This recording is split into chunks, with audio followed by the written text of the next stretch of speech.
Hello students, I hope you all are doing good and enjoying this chapter number 3, that is journal entries. Today we are going to solve problem number 5 and let's begin the problem quickly. This is problem number 5. This is not the complete question here. We will have some more points in next slides. For now, we will start the question.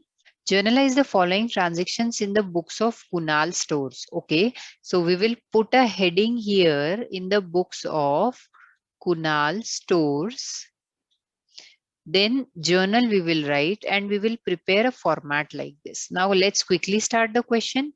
August 1st says purchased goods of rupees 90,000 at 10% rate discount and 10% cash discount from Rakesh and 1/3 amount paid by check. तो हमने राकेश से goods purchase किए हैं 90,000 rupees के. 10% trade discount है जो कि 90,000 पर ही चार्ज होगा बिकॉज ट्रेड डिस्काउंट जो है वो लिस्ट प्राइस पर चार्ज होता है. और 10% कैश डिस्काउंट है, ये उस अमाउंट पर चार्ज होगा जिस अमाउंट का हम चेक प्रिपेयर करेंगे. मींस हम चेक जो प्रिपेयर करेंगे वो आफ्टर डिस्काउंट प्रिपेयर करेंगे, राइट. तो ऐसा जब कोई क्वेश्चन आता है तो बहुत जल्दी आप लोग कंफ्यूज हो जाते हो. कंफ्यूज होने की बिल्कुल जरूरत नहीं है. एक आसान सा वर्किंग नोट बनाते हैं, उससे आपकी प्रॉब्लम बिल्कुल सॉल्व हो जाएगी. तो ये वर्किंग नोट हम बनाने वाले हैं अगस्त 1 के लिए. सबसे पहले हम ले लेते हैं परचेज. यहाँ पर 90,000 रुपीज है. इसमें से हमने 10% रेट डिस्काउंट माइनस किया विच विल बी 9,000 रुपीज. तो हमारा नेट अमाउंट जो हो जाएगा 81,000 रुपीज का होगा. Now we have to divide this amount in 2 parts. एक हमारा हो जाएगा कैश का अमाउंट जो कि 1/3 हमें रिसीव हो रहा है जो यहाँ क्वेश्चन में गिवन है. तो ऑब्वियसली क्रेडिट का अमाउंट हमारा हो जाएगा 2/3, राइट. तो अब देखिए हम इस 81,000 को 2 पार्ट्स में डिवाइड करेंगे. 81,000 इंटू 1/3 तो हमारा अमाउंट आ जाएगा 27,000 एंड 81,000 इंटू 2/3 किया तो हमारा यहाँ पर अमाउंट आएगा 54,000 रुपीज. अब कैश डिस्काउंट हमें सिर्फ उस अमाउंट पर चार्ज करना है जिसके लिए हम चेक पे करेंगे. तो उस ट्रांजेक्शन को कैश ट्रांजेक्शन कहा जाता है, इसलिए मैंने यहाँ पर वर्ड कैश यूज किया है. आप कंफ्यूज ना हो, हम लोग चेक ही प्रिपेयर कर रहे हैं और इसके लिए बैंक अकाउंट ही अफेक्ट में आएगा. ट्रांजेक्शन 2 टाइप के होते हैं, cash and credit transaction. Accordingly I have written cash here and credit here. Now अब जो कैश ट्रांजेक्शन है उसमें हमें डिस्काउंट माइनस करना है. Cash discount 10% which will be 2,700.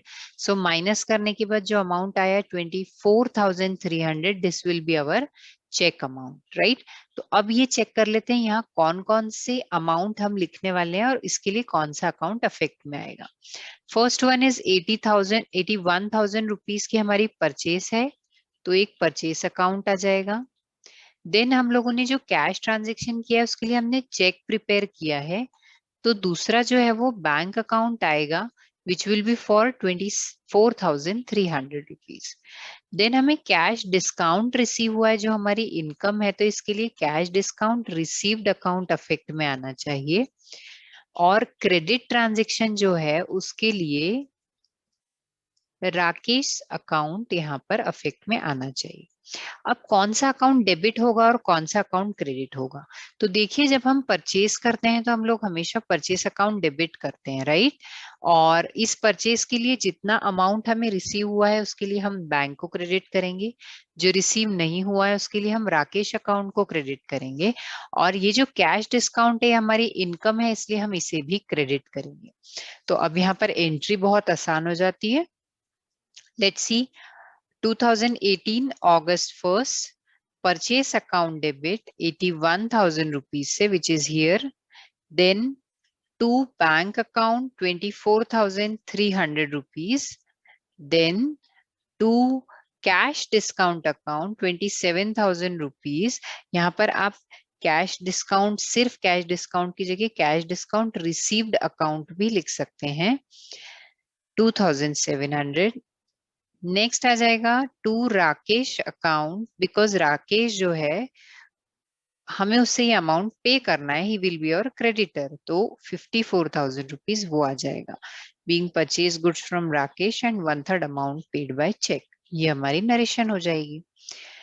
I hope ये क्वेश्चन डिफिकल्ट नहीं लग रहा है। आप लोग ना कुछ पैटर्न्स पकड़िए, जैसे परचेज हमेशा डेबिट होता है, सेल्स हमेशा क्रेडिट होता है, क्रेडिटर्स हमेशा क्रेडिट होते हैं, डेटर्स हमेशा डेबिट होते हैं, देन कैपिटल हमेशा क्रेडिट होता है, ड्रॉइंग्स हमेशा डेबिट होता है। This clue will help you to make proper journal entries. और जब भी हम लोग परचेज करते हैं तो बदले में हम जो भी कर रहे हैं वो सारा कुछ हमने क्रेडिट किया है। Similarly applies to sales also. इस टाइप के जब क्वेश्चंस होते हैं, बड़े बड़े पॉइंट्स जब आते हैं तो बच्चे घबरा जाते हैं। और आप लोग क्या करते हो, मिक्स करते हो, कैश डिस्काउंट को डेबिट कर देते हो। नहीं नहीं नहीं, you find a pattern in it. देखो परचेज डेबिट हुआ है, बाकी सब क्रेडिट हुआ है, राइट? तो ऐसे पैटर्न पकड़ने लगोगी तो आप लोगों को इजीली क्वेश्चन सॉल्व करना आएगा। नेक्स्ट पॉइंट पे आते हैं, open current account in state bank of India by depositing 60,000 rupees. तो हम अकाउंट के बारे में थोड़ी सी बात कर लेते हैं। There are many types of accounts like savings account, then current account, then fixed deposit account and recurring deposit account। जो अकाउंट बिजनेस के लिए ओपन किया जाता है उसे कहते हैं करंट अकाउंट। जब किसी इंडिविजुअल के लिए कोई अकाउंट ओपन किया जाएगा that will be called as savings account. और फिक्स डिपॉजिट और आरडी ये दोनों इंडिविजुअल्स भी ओपन कर सकते हैं और बिजनेसेस भी अपने लिए ओपन कर सकते हैं as per their convenience, right? But ये ध्यान रखिए कि करंट अकाउंट हमेशा बिजनेस के लिए ही ओपन होता है। तो यहाँ पर हमने एक अकाउंट ओपन किया है तो उसके लिए जर्नल एंट्री आसान है। ऑफ कोर्स हमने 60,000 रुपीज हमारे बिजनेस का कैश दिया है, so cash is going out of the business and bank account is receiving the amount, therefore the entry will be bank account debit to cash account. Amount will be 60,000. Narration will be being opened a current account in bank. Next entry के लिए हम लोग आ जाते हैं। 8 अगस्त की हमारी entry है। Cash purchases 85,000 rupees. बहुत ही आसान है, परचेस हमारा एक्सपेंस है तो उसे हम डेबिट करेंगे और कैश हमारे पास से जा रहा है तो कैश को हम क्रेडिट करेंगे। Journal entry will be purchase account debit to cash account 85,000 rupees being purchased goods. Moving to the next point, 10th अगस्त का हमारा यहाँ पर ट्रांजेक्शन है। Sold goods on credit to Tushar ₹20,000 at 10% trade discount. तो ये आसान कैलकुलेशन है। 20,000 का जो है हमारा गुड सेल हुआ है माइनस 10% हम ट्रेड डिस्काउंट करेंगे तो वो हो जाएगा 2,000 रुपीज। सो 18,000 रुपीज का हमारा नेट सेल्स हो जाएगा। इसके लिए जर्नल एंट्री हमारी क्या होगी? तो बहुत ही सिंपल है, क्रेडिट ट्रांजेक्शन है तो एक तो सेल्स अकाउंट इफेक्ट में आएगा, दूसरा तुषार अकाउंट इफेक्ट में आएगा।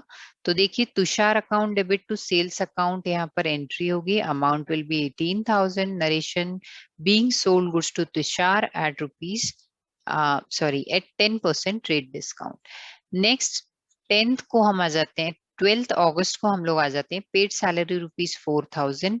सैलरी हमारा एक्सपेंस है तो डेबिट होगा और बदले में कैश पे किया है तो कैश क्रेडिट होगा। जर्नल एंट्री हमारी हो जाएगी salary account debit to cash account. Amount is 4,000 rupees being paid salary will be our narration. Next है 16th August, Tushar return goods of ₹250। जो हमने गुड्स सेल किए थे वो हमारे पास रिटर्न आया है तो ये हमारे लिए होगा sales return, which is also called as return inward. आपको जो पसंद आए आप लिख सकते हैं। मैं सेल्स रिटर्न पसंद करती हूँ क्योंकि यहाँ कंफ्यूजन कम होता है। तो यहाँ पर हम लिखेंगे August 16 sales return account debit to Tushar account. ये सेल्स रिटर्न डेबिट इसलिए किया है क्योंकि गुड्स जो हैं they are coming in the business, और तुषार को क्रेडिट इसलिए किया है because he is giver of those goods. I hope ये पॉइंट्स आपको क्लियर हैं। तो हमारा अमाउंट यहाँ पर आ रहा है 250 रुपीज और नरेशन हमारे यहाँ पर आ जाएगी being goods returned to Tushar. Next, 17th August, goods taken by Kunal for his private use. Personal use के लिए गुड्स लिए हैं, मतलब ये क्या है? ऑफ कोर्स ड्राइंग्स है, D for drawing, D for debit करेंगे। तो चलिए यहाँ पर जर्नल एंट्री करते हैं। August 17th drawings account debit. Credit क्या होगा? क्रेडिट यहाँ पर होगा goods withdrawn for personal use account. क्यों? क्योंकि यहाँ पर कैश बाहर नहीं जा रहा है, यहाँ पर गुड्स बाहर जा रहा है, तो हमें गुड्स अकाउंट यहाँ पर क्रेडिट करना होगा। इसकी डिटेल मैंने एक वीडियो बनाया है रिगार्डिंग गुड्स, उसमें अच्छे से दी हुई है। You can watch that video for the detail. उसका लिंक मैं डिस्क्रिप्शन बॉक्स में डाल दूंगी। आगे बढ़ते हैं हम। अमाउंट हमारा 2000 है, being withdrawn goods for personal use. Last हमारा पॉइंट है, purchase laptop of ₹40,000 from Joshi electronics at 18% GST and paid by cheque. तो यहाँ पर हमने लैपटॉप परचेज किया है। जब भी एसेट परचेज करते तो उसे उसके नाम से डेबिट करते हैं, तो लैपटॉप अकाउंट तो हमारा डेबिट हो जाएगा। अभी इसके बाद हमने इसके लिए जीएसटी पे किया है और अमाउंट जो है वो चेक से पे किया है। जीएसटी एक्सपेंस है तो वो भी डेबिट होगा, और चेक से अमाउंट पे किया है तो हमारा बैंक जो है उसका बैलेंस कम हो रहा है, इसलिए बैंक को हम क्रेडिट कर देंगे। इसके लिए भी एक वर्किंग नोट हम प्रिपेयर कर लेते हैं, ताकि हमें कैलकुलेशन में कोई प्रॉब्लम ना हो। जीएसटी में कैलकुलेशन में बहुत प्रॉब्लम आती है, क्योंकि परसेंटेज जो ऐसे दिए होते हैं ना, 18%, 28%, उसको देख के थोड़ा आप लोग घबरा जाते हो, कंफ्यूज हो जाते हो। कुछ डिफिकल्ट नहीं, बहुत आसान है। You have to take amount 40,000, this is cost of laptop. Now हमारा जीएसटी 18% है, तो इसको 18 डिवाइड बाय 2 करना होगा, मतलब कि 9%। तो 9% हमारा सीजीएसटी हो जाएगा, और 40,000 का 9% आप निकाल सकते हैं 3,600। बहुत आसान है। अगर आप इसमें प्रॉब्लम आ रहा है आपको, तो 40,000 का 10% होता है 4,000, उसमें से 1% अगर आप माइनस कर देंगे तो कितना आ जाएगा? 9% आ जाएगा, राइट। तो छोटे छोटे ट्रिक्स यूज कीजिए, लेकिन आप लोग बिल्कुल कंफ्यूज नहीं होंगे, और कैलकुलेशन मिस्टेक मत कीजिए, क्योंकि इस टाइप के जो क्वेश्चंस होते हैं generally they carry 2 marks, 1 mark for calculation and 1 mark for your journal entry. और इसमें अगर आपका कैलकुलेशन रॉन्ग होता है तो पॉसिबल है कि आपकी पूरी की पूरी जर्नल एंट्री के मार्क्स चले जाएं। तो इसलिए बिल्कुल कंफ्यूजन नहीं होगा, छोटे छोटे ट्रिक्स हैं, फॉलो कीजिए। एसजीएसटी 9% उतना ही हो जाएगा, 3,600। जीएसटी को हमेशा प्लस किया जाता है, कुछ बच्चे माइनस करते हैं, डोंट मेक दैट मिस्टेक। तो आपका अमाउंट ऑफ चेक हो जाएगा 47,200। जर्नल एंट्री अब हम लोग देख लेते हैं। August 20th laptop account debit 40,000, because laptop की कीमत 40,000 है। इसको आप 47,200 लिखने की गलती ना करें। इनपुट जीएसटी हो जाएगा हमारा 3,600। ऑफ कोर्स जीएसटी में हमेशा हम इनपुट लगाते हैं जब हम कोई चीज परचेज कर रहे हैं, और आउटपुट लगाते हैं जब हम कोई चीज सेल कर रहे हैं। जीएसटी का अलग से इसके लिए वीडियो बनाया है मैंने, आप वो देख सकते हैं, उसका डिस्क्रिप्शन बॉक्स में लिंक डाल दिया है मैंने। नेक्स्ट आइए, इनपुट एसजीएसटी डेबिट करेंगे 3,600 and to bank account 47,200, being purchase laptop at 18% GST and paid by cheque. ये हुआ है हमारा सारे के सारे ट्रांजेक्शन कंप्लीट। और क्वेश्चन कंप्लीट करते हैं हम हमेशा हमारी ग्रैंड टोटल से, जो कि इस क्वेश्चन के लिए है 2,97,450। हमेशा दोनों साइड का टोटल लगाएं, so that you can find out कि कहीं आपने अमाउंट लिखने में मिस्टेक तो नहीं की है। आई होप इस वीडियो को देख करके आप लोगों को क्वेश्चन सॉल्व करना आसान होगा। आपको वीडियो पसंद आई तो do like share subscribe. I'm craving for some beautiful comments from you, and they can be suggestive also how I can improve my videos. So keep commenting and keep watching my videos. Like, share, subscribe the videos, and thank you so much for watching this video. Of course, press the bell icon too. Bye.